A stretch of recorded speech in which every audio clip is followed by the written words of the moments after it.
শ্রী শ্রী সারদা মা বলছেন, সব সময় সংসারে ভগবানের ওপর নির্ভর করে বিশ্বাস করে পড়ে থাকো। মনের বাসনা কামনা যা আছে তা পূরণ করে নাও। পরে রামকৃষ্ণ লোকে গিয়ে চির শান্তি ভোগ করবে। গৃহীদের বহিঃসন্ন্যাস দরকার নেই, তাদের অন্তর সন্ন্যাস আপনা হতে হবে। অন্তর সন্ন্যাস যেমন নারদের, ভেতর গেরুয়া, বাইরে সাধারণ মানুষের মতো। সংসারীদের মতে একটা কথা আছে যে অকালে তীর্থ দর্শন করে না।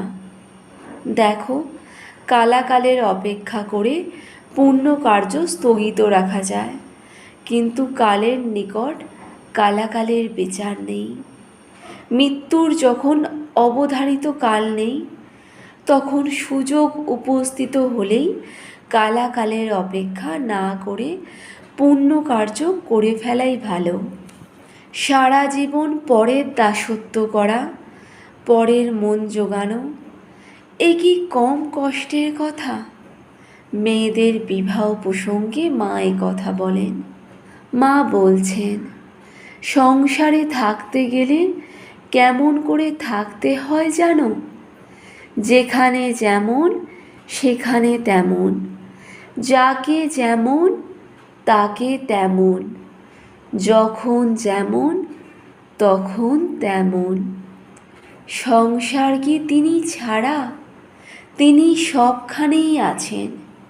তিনি যেখানে যেভাবে রাখেন সেখানেই সন্তুষ্ট থাকো। উদ্দেশ্য তাঁকে ডাকা ও পাওয়া। তাঁকে ডাকলে তিনি তোমার হাত ধরে চালিয়ে নেবেন। তাতে নির্ভর করতে পারলে আর তোমার কোনো ভয় নেই। খাটতে হয়, না খাটলে কি কিছু হয়? সংসারের কাজকর্মের মধ্যেও তাঁকে ডাকার একটি সময় করে নিতে হয়। যার আছে সে মাপো, যার নেই সে জপো।